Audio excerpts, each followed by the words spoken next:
माशाअल्लाह मेरी लिस्ट दे पहले मेहमान तशरीफ लानगे जनाबे हजरत अल्लामा मोहम्मद शेर सियालवी साहब माशाअल्लाह अपने असीम कलमात तो नवाजनगे 10 तो 12 मिनट दे दौरानी अंदर अपने अजीम कलमात शेख करीम दी बारगाह अंदर नजराना अकीदत पेश फरमानगे जनाबे हजरत अल्लामा मोहम्मद शेर सियालवी साहब।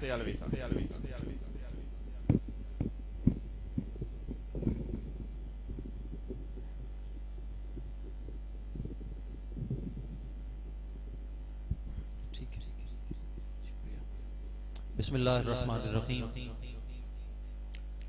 अल्हम्दुलिल्लाहि रब्बिल आलमीन अस्सलातु वस्सलामु अला खातिमिल अंबिया वल मुरसलीन व अला आलिहि व अस्हाबिहि अजमईन अम्मा बाद अऊज़ु बिल्लाहि मिनश शैतानिर रजीम बिस्मिल्लाहिर्रहमानिर्रहीम वज़कुरू निअमतल्लाह इज़ कुंतुम आदाअन फ़अल्लफ़ बैन क़ुलूबिकुम बिनिअमतिही इख़वाना वक़ाल अल्लाहु तबारक व तआला इन्ना अरसलनाका शाहिदन व मुबश्शिरन व नज़ीरा सदक़ल्लाहु मौलाना अज़ीम।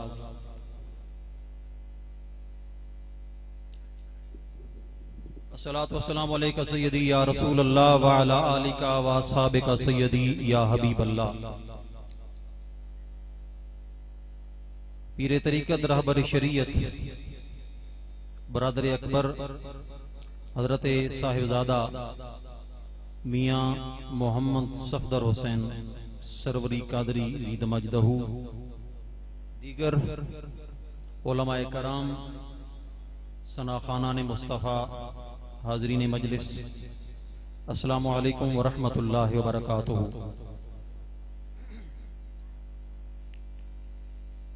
सबसे पहले आज की ये अज़ीमुश्शान और फ़कीदुल मिसाल मिलादे मुस्तफ़ा कॉन्फ्रेंस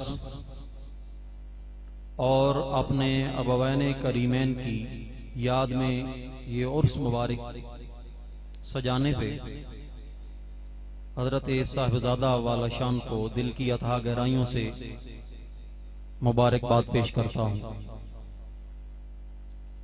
मुख्तसर से वक्त में जो पैटर्न मुझे हजरत मियाँ साहब ने दिया है उसी हवाले से गुफ्तगू करूंगा और जो टाइम मुझे मेरे बरादर तरीक़त ने दिया है उसी टाइम में रहते हुए अपनी गुफ्तगू को इंशाअल्लाह मुकम्मल करता हूँ।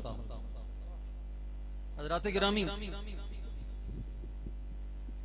हजरत ईसा अलैहिस्सलातु वस्सलाम हमारे नबी अकरम सल्लल्लाहु अलैहि वसल्लम से पहले आखिरी नबी थे, यानी जैसे आज की जुबान में आप सेकंड लास्ट कह सकते हैं। उनके बाद आका अलैहिस्सलातु वस्सलाम की तशरीफ आवरी हुई और रवायात की रोशनी में जनाबे ईसा अलैहिस्सलातु वस्सलाम के बाद आका अलैहिस्सलातु वस्सलाम तक जो दरमियानी अरसा है वो 650 साल या 700 साल का दरमियानी अरसा है। जनाबी ईसा अलैहिस्सलातु वस्सलाम आपको उठाए हुए यूं समझिए कि 650 साल या 700 साल कह लें, ये अरसा गुजर गया। यहां आज की मैं आपको थोड़ी सी मिसाल देता हूं कि आज के दौर में जिस मुसलमान का एक नमाज जुमा किसी भी मजबूरी की वजह से किसी आलम बाअमल के पीछे पड़ने से रह जाए तो अगले वक्त तक जो अगला जुमा आता है 14 दिन में उसके दिल की जो रूहानी कैफियत होती हैं इस दुनिया के बखेड़ों की वजह से बहुत सारा फर्क पड़ चुका होता है। सिर्फ 14 दिन गुजरे उसके निजामुल औकात में उसकी रूहानी कैफियत में फर्क पड़ गया। वहां हजरत पैगंबर को आसमानों पे उठाए हुए 700 साल का अरसा गुजर गया। यूं वो उम्मत ईसवी अपने नबी से जाहिरी तौर पे उनका जो रिश्ता था वो कट गया और तालीमात ईसवी के अंदर तरमीम और तखरीज होने लगी। हता कि नमाजों का सिलसिला उनके अंदर से उठ गया, रोजे उन्होंने मतरूक कर दिए, दीगर तालीमात ईसवी से कट गए और बहालत ईजा रसीद कि 700 साल का अरसा गुजर जाने के बाद इंसान के अंदर जहालत इतनी आ चुकी थी कि जो बेटी पैदा होती उसे अपने लिए बेइज्जती तस्वर किया जाता और उस बेटी को बगैर किसी गुनाह के उसके बचपन में, उसके जमाने तहवीलियत में जिंदा दरगोर कर दिया जाता। बूढ़े वालिदैन को औकाज की मंडियों में फरोख्त किया जाने लगा। सोतेली माओं से शादियां रचाई जाने लगी। छोटे छोटे मामलात पर इंसानों के दरमियान, कबाइल के दरमियान, शहरों के दरमियान, देहातों के दरमियान करिया करिया इतनी जंग छिड़ जाती, सालों तक मुहीत हो जाती।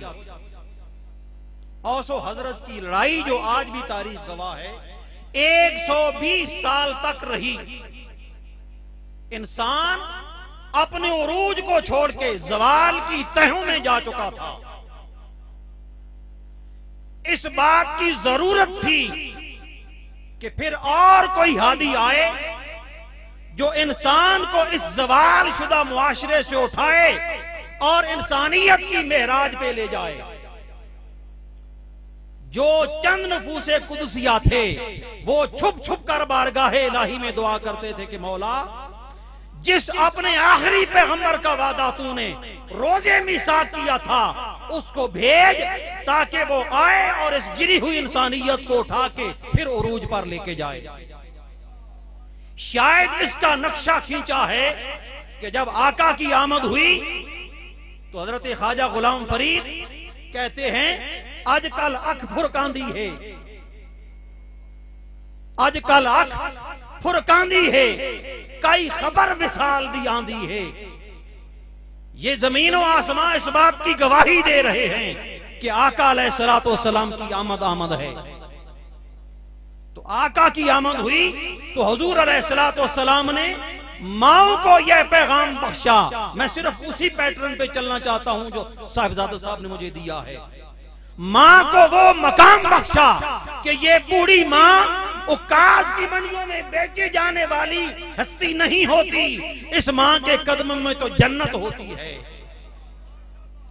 बूढ़ा बाप जिसके हाथ उठाने से उसकी औलाद पर अल्लाह करीम जन्नत वाजिब कर देता है, वो बाप मंडियों में बेचे जाने के लिए नहीं आया, वो तो जन्नत का दरवाजा बन के आया है। फिर आगे फरमाया, महबूब इन्ना अरसलना का शाहिदम व मुबश्शिरम व नज़ीरा, महबूब हमने आपको शाहिद बना के भेजा है। अगर शाहिद का माना दो लफ्जों में बयान करूं तो वो ये बनता है कि शाहिद होता है गवाही देने वाला या शाहिद होता है मुशाहिदा करने वाला। हज़रात मोहतरम, अगर गवाही देने वाला देखा जाए, मुशाहिदा करने वाला देखा जाए तो दो तरह की रवायत उलमा ने लिखी हैं। एक कहते हैं कि उम्मत मोहम्मदी का कोई फर्द या अफराद इकट्ठे होके जो अमल मुस्तफा जिक्र मुस्तफवी कर रहे होते हैं, आका अलैहिस्सलातु वस्सलाम अपने गुंबद खजरा में मुकीम होकर अपने उस उम्मती के अहवाल को मुलाहिजा कर रहे होते हैं, बरास्त मुशाहिदा कर रहे होते हैं। दूसरी रवायत है कि मुशाहिदा नहीं बल्कि अल्लाह के हुक्म से वो मलाइका आका की बारगाह में अपनी उम्मती की हाजिरी पेश करते हैं। रवायत जो भी हो, अरे आस्ताना आलिया चप्पड़ शरीफ पे आने वालों, मुझे ये कहने दीजिए कि आका बराए रास्त मुलाहिदा फरमाएं तब भी तुम्हारी हाजिरी मदीने में हो रही है। अगर हाजिरी फरिश्ते पेश करें तब भी मेरी और आपकी हाजिरी आका की बारगाह में हो रही है। आगे फरमाया व मुबश्शिरा, हुजूर अलैहिस्सलातु वस्सलाम खुशखबरी देने वाले हैं। खुशखबरी के हवाले से फकत एक चीज पेश करना चाहता हूं। मेरे आका अलैहिस्सलाम ने फरमाया, लोगों ये तिरमिज़ी शरीफ की हदीस है, हजरत हुज़ैफा रज़ियल्लाहु ताला अन्हु रावी हैं। हुजूर अलैहिस्सलाम फरमाते हैं, जिसने मेरी सुन्नत से मोहब्बत की उसने मुझसे मोहब्बत की, और जिसने मुझसे मोहब्बत की जन्नत में वो मेरे साथ होगा। तो आका के मिलाद में आने वालों, औलिया कराम के उर्स में आने वालों, अगर आका अलैहिस्सलाम की जात से मोहब्बत करना चाहते हो तो हुजूर ने फरमाया, सबसे पहले मेरी सुन्नतों से मोहब्बत करो। जो मेरी सुन्नत से मोहब्बत करेगा उसकी मोहब्बत मुझसे होगी, और जिसकी मोहब्बत मुझसे होगी उसको जन्नत में मेरे साथ ठिकाना अता किया जाएगा।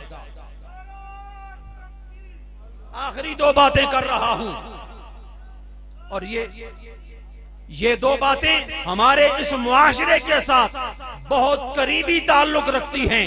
ये दो हदीसें हुजूर अलैहिस्सलाम ने इस मुआशरे को अमन का गहवारा बनाने के लिए हमें इरशाद फरमाया, और क़यामत तक कलमा पढ़ने वाला आखिरी जो मुसलमान है उस तक ये पैगाम पहुंचाया सहाबा कराम के जरिए, आले बैत अतहार के जरिए। एक नौजवान आका अलैहिस्सलाम की खिदमत में हाजिर हुआ, उलमाए कराम मशाइख़ बैठे हैं। एक नौजवान हाजिर हुआ और अर्ज करने लगा, या रसूलल्लाह मुझे इजाजत चाहिए एक काम की। हुजूर ने फरमाया, पूछो। अब तवज्जो से सुनिएगा, उसने इजाजत किस चीज की मांगी? या रसूलल्लाह मुझे ज़नाकारी की इजाजत दीजिए। उलमा बैठे हैं, जिम्मेदारी से मसला अर्ज कर रहा हूं, मुझे ज़नाकारी की इजाजत दीजिए। सहाबा कराम हर महफिल में हर तबीयत का, हर मिजाज का बंदा होता है। जलाली तबीयत भी होती है, जमाली भी होती है। तबीयत के अंदर गुस्सा भी आ जाता है, मिठास भी आ जाती है। कई सहाबा कराम उसे मारने के लिए उठे, डांटने के लिए उठे कि तूने ये जसारत कैसे कर ली कि हुजूर की बारगाह में आकर इस कभी फेल की इजाजत मांगता है। हुजूर ने फरमाया, बैठ जाओ, ये मुझसे पूछ रहा है, इसको इजाजत देनी है या नहीं देनी वो मेरा मामला है। फिर हुजूर ने जिस कमाल हिकमत से समझाया, हकीमाना अंदाज में फरमाया, बेटा आगे आओ, मेरे उम्मती करीब आओ। वो करीब आया, बैठ जाओ, वो बैठ गया। हुजूर ने फरमाया, क्या चाहते हो? हुजूर मैं इस फेल की इजाजत चाहता हूं। मेरे नबी ने फरमाया, नौजवान क्या तू ये तसव्वुर कर सकता है, सोच सकता है, इस बात की इजाजत देता है कि ये कभी फेल तेरी मां के साथ किया जाए? वो नौजवान तड़पा, या रसूलल्लाह न मैं बर्दाश्त कर सकता हूं, न ये फेल मैं पसंद करता हूं। हुजूर ने फरमाया, क्या ये तू पसंद करता है कि यही फेल तेरी बहन के साथ किया जाए? अर्ज की, या रसूलल्लाह मैं ये कभी भी पसंद नहीं करता, न मैं ये चाहता हूं, न मैं ये तसव्वुर कर सकता हूं। मुख्तलिफ खवातीन जो रिश्ते में आती हैं, वो रिश्तों के नाम लेके हुजूर ने पूछा, तू इजाजत देता है, तसव्वुर कर सकता है, पसंद करता है? अर्ज की, या रसूलल्लाह न मैं सोच सकता हूं, न पसंद करता हूं, न तसव्वुर कर सकता हूं, न इस ख्याल को ज़हनों गुमा के अंदर ला सकता हूं। तो मेरे नबी ने फरमाया, ऐ नौजवान, जो बंदा अपनी मां, बहन, बेटी के लिए ये कभी फेल पसंद नहीं करता, वो दूसरों के लिए कैसे सोच सकता है? तो फिर रवायत में है, हुजूर अलैहिस्सलाम ने नौजवान के सीने पे हाथ रखा और दुआ की कि मौला इस नौजवान को राहे हिदायत नसीब फरमा, इस नौजवान के दिलो दिमाग को बुरे ख्यालात से पाक फरमा दे। तो फिर सहाबा फरमाते हैं, जब भी वो नौजवान राह में चलता था, उसके बाद हमने कभी भी नहीं देखा कि उस नौजवान की निगाह उठी हो और किसी गैर महरम औरत पे गई। वो नौजवान अपने वक्त के मुत्तकियों का इमाम बन गया। और आखिरी हदीस पाक हुजूर अलैहिस्सलाम ने फरमाया, फितनत और रजुल आलिही व मालिही व जारिही, इंसान के लिए 3 आजमाइशें हैं। फितना बुनियादी तौर पे हमारी जुबान में किसी और मानों में आता है, लेकिन अरबी के अंदर फितना आजमाइश को कहते हैं। मेरे नबी ने फरमाया, इंसान के लिए 3 आजमाइशें हैं।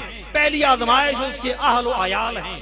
दूसरी आजमाइश उसका माल है, तीसरी आजमाइश उसका पड़ोसी है। एलो अयाल के बारे में पूछा जाएगा, इनकी परवरिश कैसे की, इनका खाना पीना कैसे कमाया, इनकी परवरिश कैसे की, इनकी तरबियत कैसे की। जो माल कमाया, माल कमाने का जरिया क्या था, और माल जो तूने दुनिया में खर्च किया कहां पे खर्च किया, और जो तुम्हारा पड़ोसी है उस पड़ोसी के साथ तूने क्या सलूक किया। हजूर अलैहिस्सलाम ने पड़ोसी के हवाले से फरमाया कि चारों तरफ तुम्हारे 40 घरों तक पड़ोसी है। जिसका पड़ोसी उससे नाखुश है उसे अल्लाह नाखुश है, और अगर पड़ोसी खुश है तो अल्लाह खुश है, अल्लाह का रसूल खुश है। हजूर अलैहिस्सलाम की ये हदीस आज की इस महफिल के लंगर के तौर पे लेके जाइए। अल्लाह तबारक व तआला हम सबको अमल की तौफीक अता फरमाए। वाखिर दावाना अल्हम्दुलिल्लाहि रब्बिल आलमीन।